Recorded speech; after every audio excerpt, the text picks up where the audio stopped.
Evening all, and welcome back to Factorio. I'm joined as ever by NOG Gamer. Hello, Nog. Hello, hello. And what are you up to today?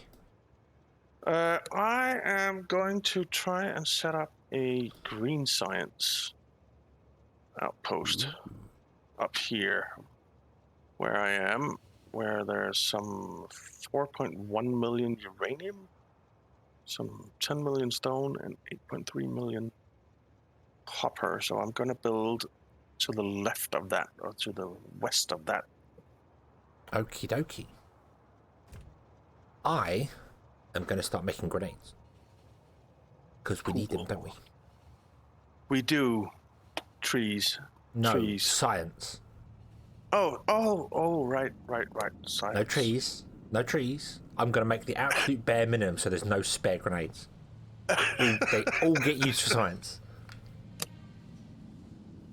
I forgot about science. All right, well, I guess we can use the grenades for science as well. Good. What I am going to do is I'm also going to connect the nuclear power up via a different route. So it has two ways to come in case something gets broken. Because right now we're still running on a single backbone down the train tracks. Yeah. I know. There is a separate power system going up. Does that go all the way up?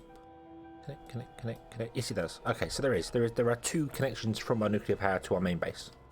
That's good. How is our power doing? Do we have a main base? To the main line. Okay. Connected to the main train line, and then it's fine. And we should really have some redundancies in the train lines as well. You know, some because right now every train from the south has to go through that central roundabout where our smeltery is. Yeah, we need to add some more running up there. North south lines. We really do. Okay, so let's disconnect this. Are we making cliff explosives anywhere? I don't think so.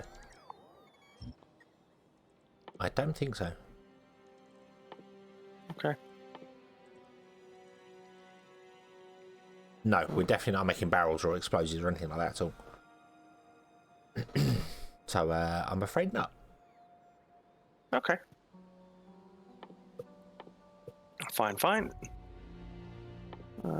We will... I don't even know where dynamite's made. I guess we'll put in the T-junction. Oh yeah, dynamite is made in the chemical plant.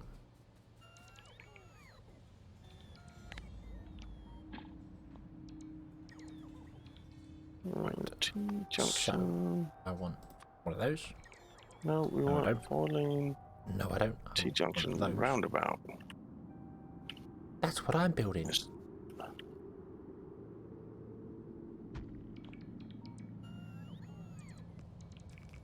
Are you building a T-junction roundabout as well? I am indeed. I'm going to take down that radar because we're going to have one down here. Maybe it shouldn't be a T-junction, but a... And this is where I'm going to do grenades. Is fine. I'm going to make it the grenades right next to nuclear power. Okay. What could go wrong? Absolutely nothing. It sounds like a perfectly safe plan to me. Yeah. Because when the iron below the nuclear reactor runs out, that's where we're going to do the uranium processing. So, it's fine. Okay. That's the idea. So, grenades, nuclear power, uranium processing, all together. Sounds good. What could go wrong? Yep.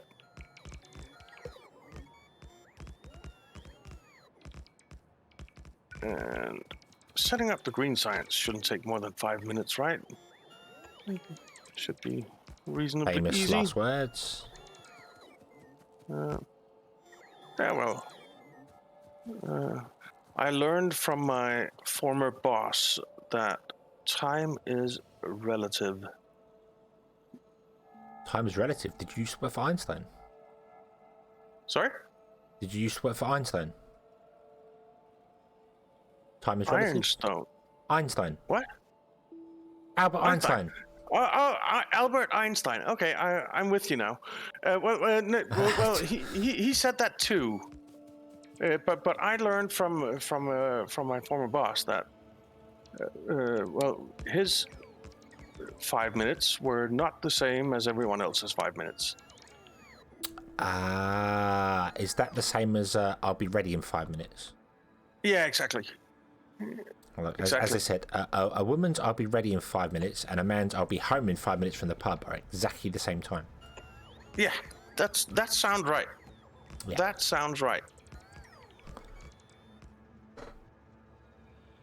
Yeah, so Awesome. my old boss, he would be like, yeah, I'll have it ready for you in 5 minutes. And 2 hours later, maybe if you were lucky.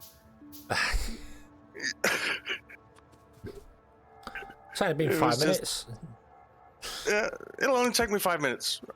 And then you were just waiting for the rest of the day for whatever he was making. It was hilarious, really. Oh dear.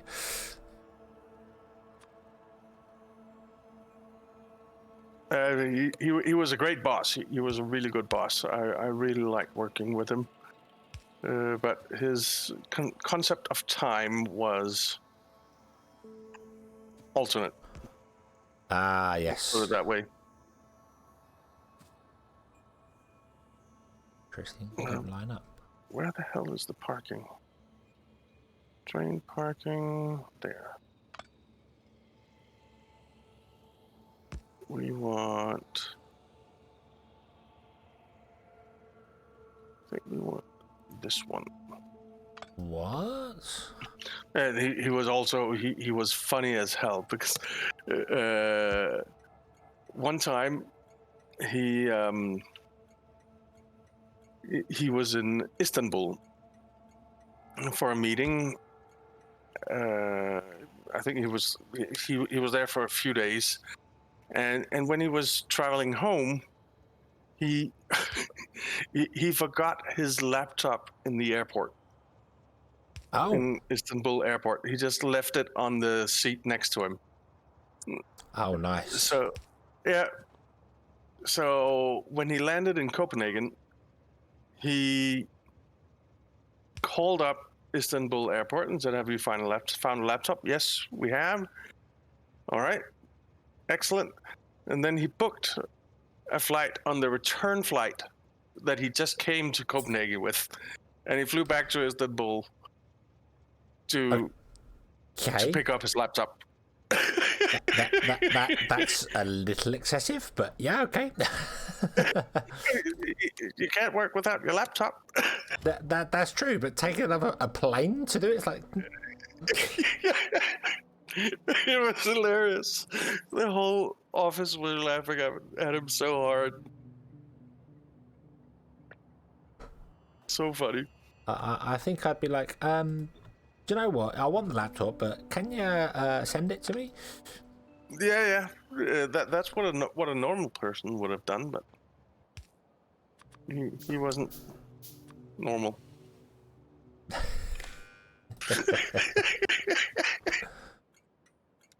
There we go. So that does that. So that's going to have a fuel stop off there. Where are explosives? They're there.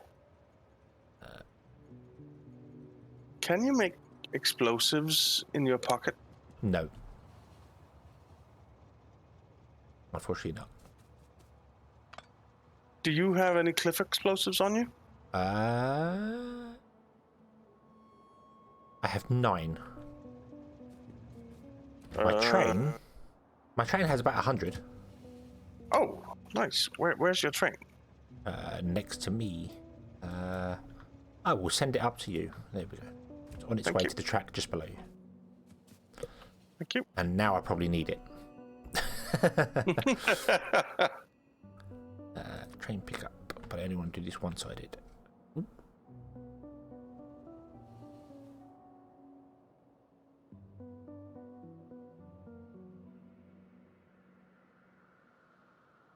Oh, did I put that in right? I don't think I did. Yeah, I did. I only want to have this in one side. Come on, train.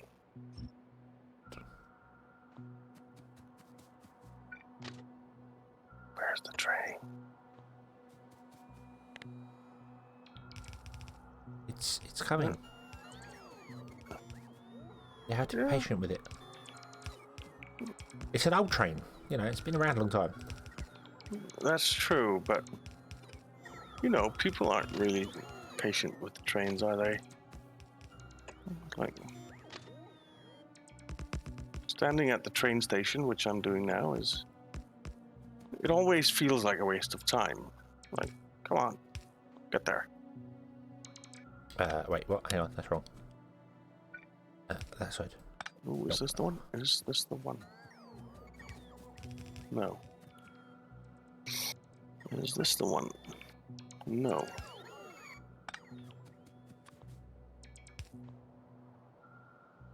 It should be there by now. There we go. Oh, there it is. Don't go anywhere. It's not going to. It's not going to. It's just set to go there and stop. Oh, okay. So. Don't worry, my train won't abandon you. It's a nice friendly train. Oh. That's nice. I like nice friendly trains. Yeah.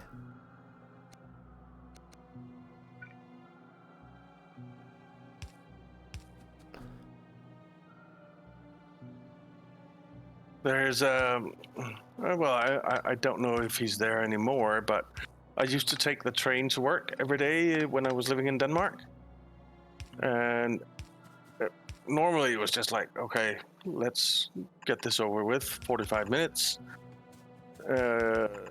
But there was one train driver who made such a difference to the whole day. Yeah. Because he would call up on the whole intercom thing, the announcement thing, what they call the speakers. Yep.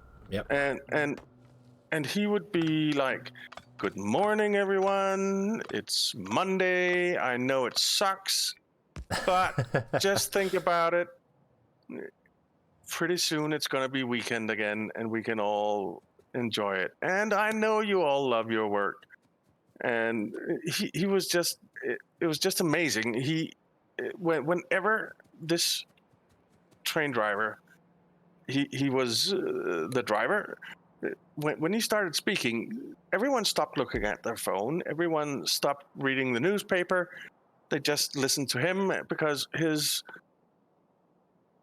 messages were just positive and energetic and like, yeah, it's a new day. Yeah, seize the day. Get on with it. Let's do this. Yeah, exactly. Awesome. He was fantastic. He was absolutely fantastic. I'm going to steal my train back.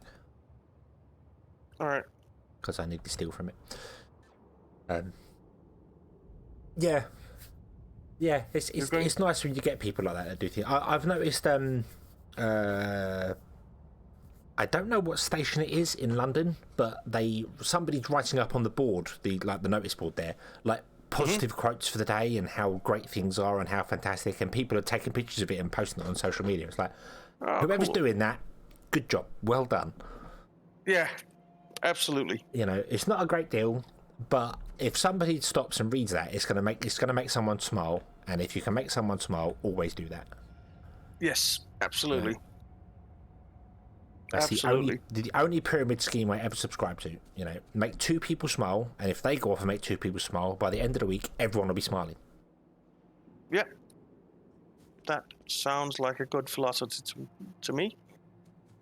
Philosophy, not philosophy. But yeah, it makes sense. Yeah, and then everyone can be happy. Yeah.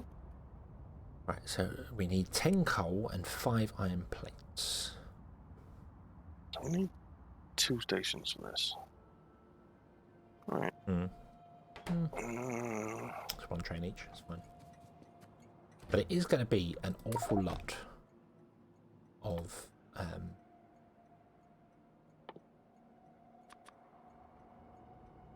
both side rail drop.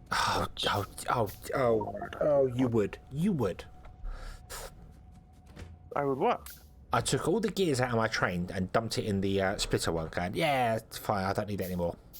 I now need iron gears. I now need iron gears.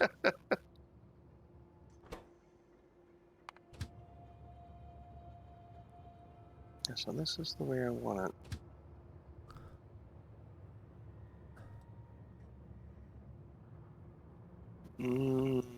There, I think. Iron gear train, come here.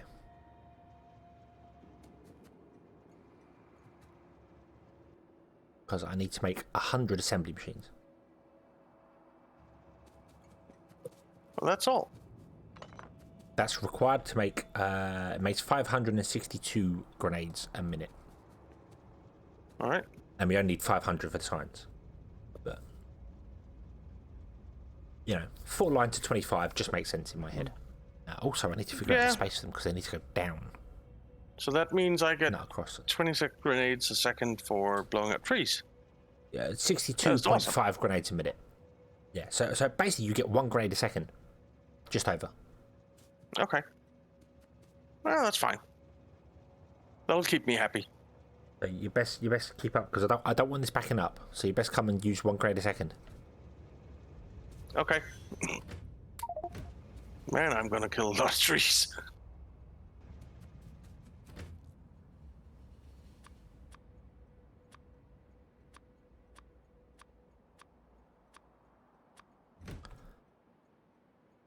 Come on, get it in there, guys. Oh, I need green circuits. Right, I've got green circuits. Running low on splitters, but we are producing the splitters now, right? The red splitters?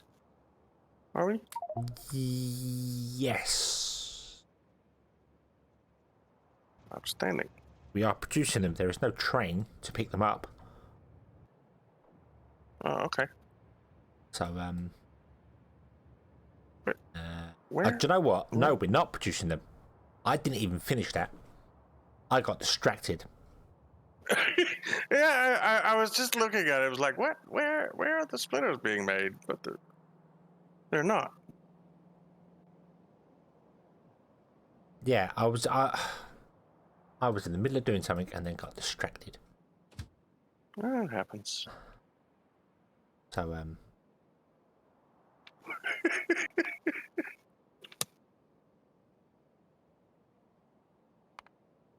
It happens. Let's bring this over. We're gonna need another one of those. So I will go back and do that in a moment.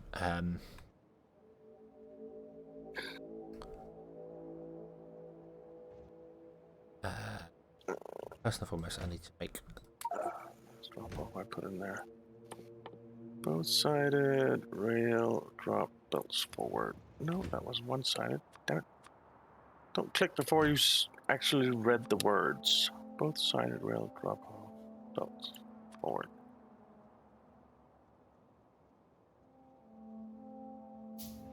We'll do there.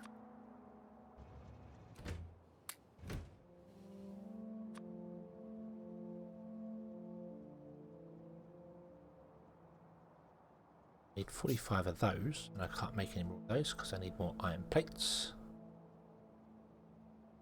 Let's make all 33 of those. And then let's go back to what we were doing last episode and actually finish what we were doing last episode.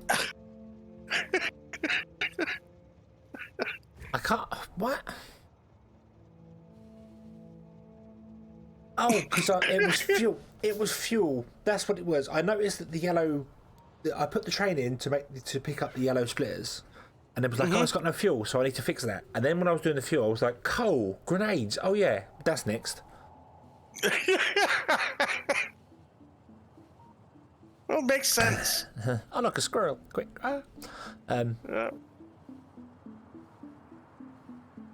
Yeah, I think because I walked away from it, I just completely forgot it was there. So. But there is a problem here because I'm not getting any green circuits for some bizarre reason coming down here, and I don't know why. There should be green circuits being made.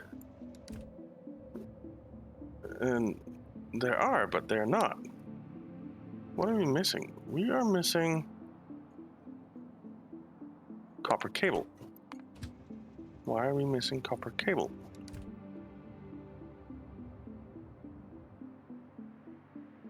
Well, there's no copper train.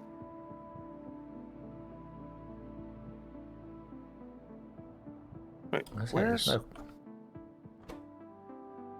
Copper cable is waiting at copper cable pickup. Wait, what?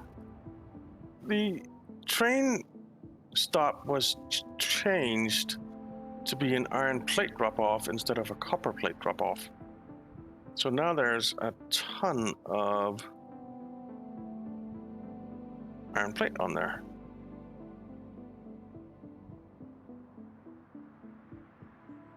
What the heck?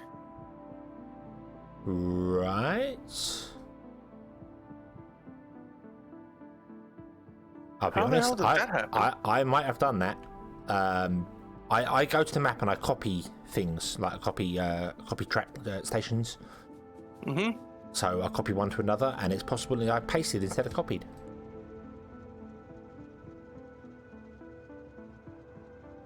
I don't think I would have though, because it's right click to copy and left click to paste. So I don't think I'd have done that mistake. But There are people who don't know the difference between left and right.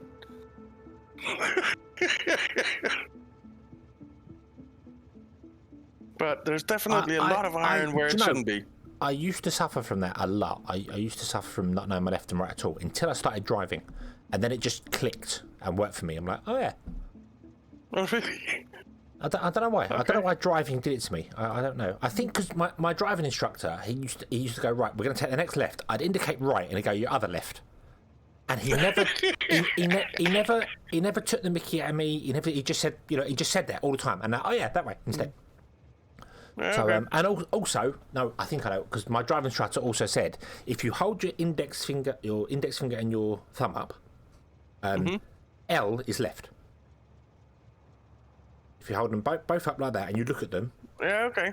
L is left, and the other one is a backwards L, so that can't be left. So, Yeah, that makes sense. and I'm like, and I've just my brain just gone, oh yeah, that, and that's stuck in my head. So there we go. There's a trick for anyone who's struggling with the left and right. Just hold your thumb and fingers up straight.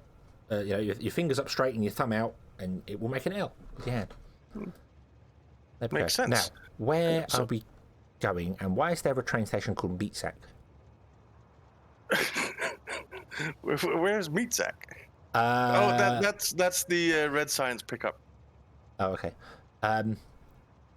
Damn it! So- Where the hell am I going with the?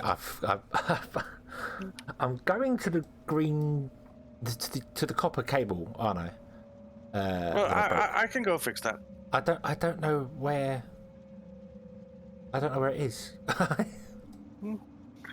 I can go fix it. No problem. I'll fix it. Okay. I don't know where it is on the map. There's so many stations. There are. And so I already learned that, or I always learned that my left hand is where my thumb is on the right.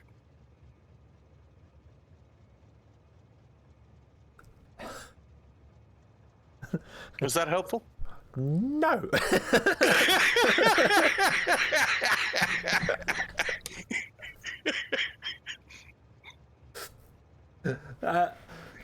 Because for two reasons. One, if you don't know your left and the right, the obvious bit. Yeah. But two, if I look at my hand, I instinctively look at the palm, which means my left hand is where the thumb is on the left. That's true. So it's like, hang on, what? That's true. But if you just lift your hand up, your palm will be facing down. Mouse goes in right hand unless you're left-handed. Then you're just left-handed. Yeah.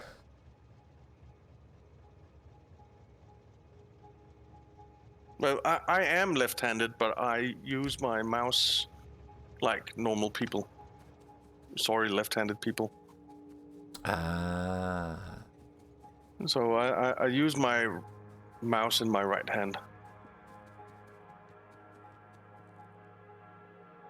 I also play golf right-handed. Oh. For some reason. Play golf? Ooh. Fancy you. Ooh. No.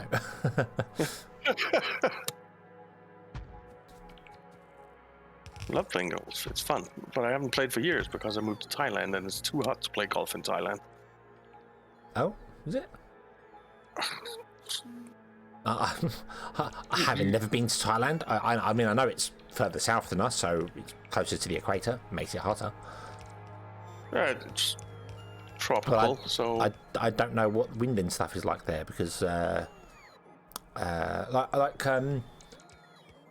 where was it? Was it Puerto Rico? I think it was. I thought it would be boiling, because it's pretty much on the equator, but apparently it's not. Because there's always a breeze there. There's always wind because it's a large island basically. There's always sea breezes. So it's like, oh, okay. So it never really gets. I mean, obviously it gets hot. But it never really gets. You know. It never gets super hot. Yeah, never gets. It gets super hot here.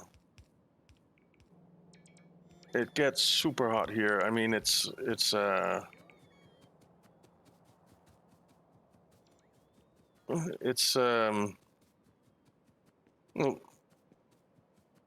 I think the coldest day I have experienced in Bangkok was 22 degrees, 23 degrees, something like that. Okay.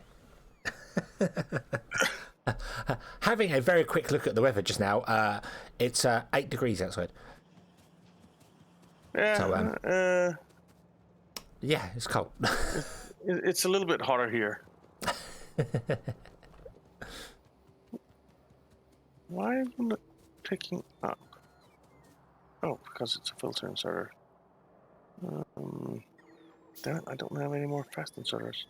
I'll steal you.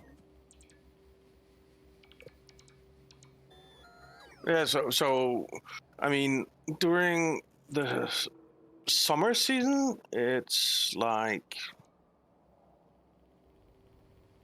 typically 35, 40 degrees.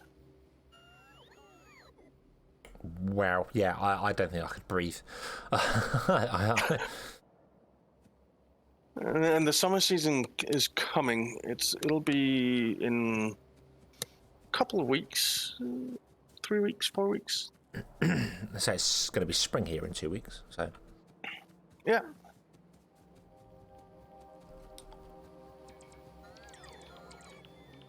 Okay, this is going to take too long. I like the heat over the cold. I definitely like the heat over the cold. But I live near the coast, so it's very nice to just be able to go down and be like, sea breeze. Yeah. Although I think Bangkok is on the coast, isn't it, as well? So it's...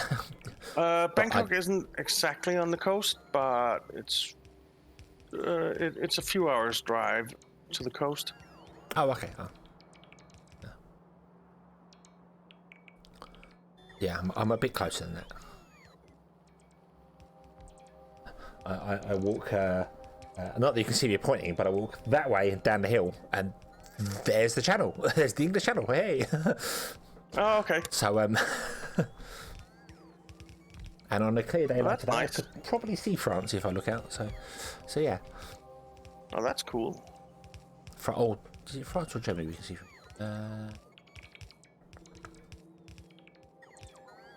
Either one or two. Because it's a bit weird, because if I go to the town over, then you can see a different country on the coast because of how geography works. Okay, so then you can see what, Belgium? Is it Belgium? I need to bring a map up. I can't. What is northeast of me? I don't know what country it is over there. It would have From to be where Belgium, I am, I think. from where I am, if I look out, I can see.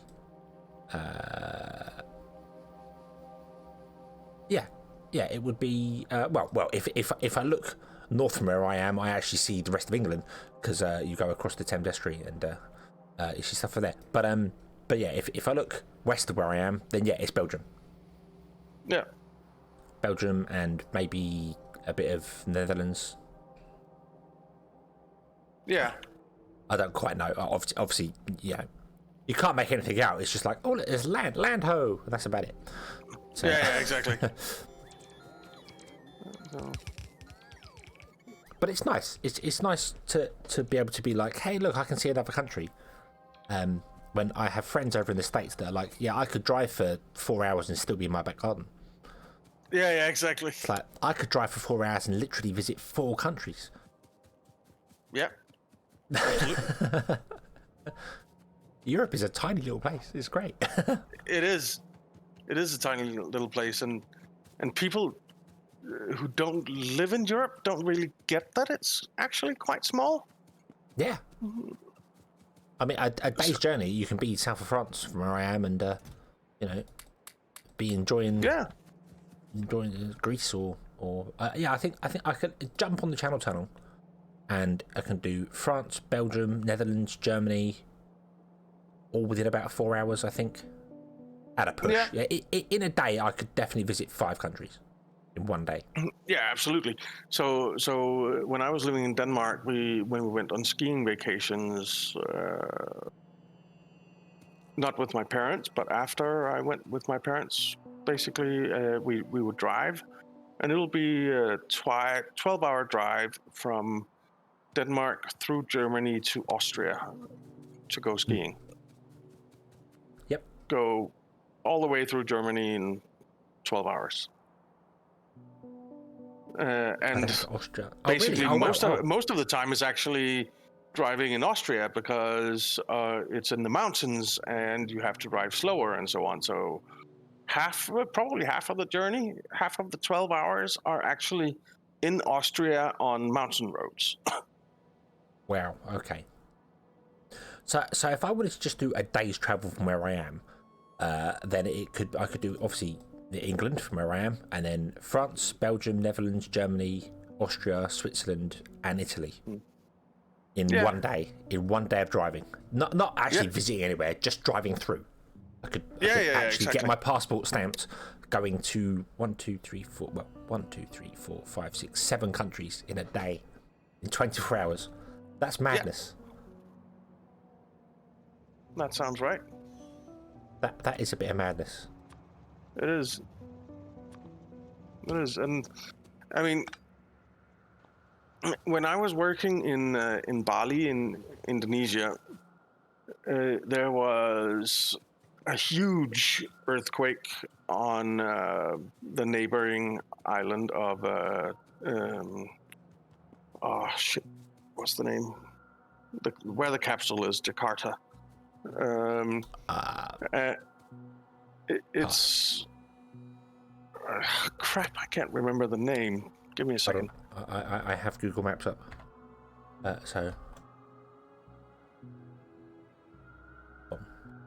Bali, Jakarta is not showing up on the map. It's a real city, I assure you, and it's a large. I have heard of Jakarta. Jakarta is there. Oh, that's an island. Java. Oh, sorry. Java. Yes. Java, Java is the name. Central Java. Yeah. Yeah, and there was a huge earthquake there, and family and friends, everyone were immediately calling. They're like, "Are you okay? Did anything happen?" Like, what are you talking about? There was an earthquake. Oh, really? In Jakarta, it was huge. It was like a 7.5, 8 on the Richter scale earthquake, and I was like, oh, okay. I didn't know, but you're right next door. No, I'm not. Bali to Jakarta is like The same as going from northern Sweden to southern Italy. Yeah, it's a lot longer than it looks. Yeah, it is. It's insane. I don't know if that's the actual distance, but it is a long, long way. And it's much, much further away than people think. I mean, Asia is gigantic. Yeah, it really is. It's a huge place. Yeah, I mean, if you take a look at Denmark and compare it to just Thailand, Thailand is around 5.5 times bigger than Denmark. Denmark is a small place, I know that, but 5.5 times bigger than Denmark, and Thailand is a small country in Asia. Yeah.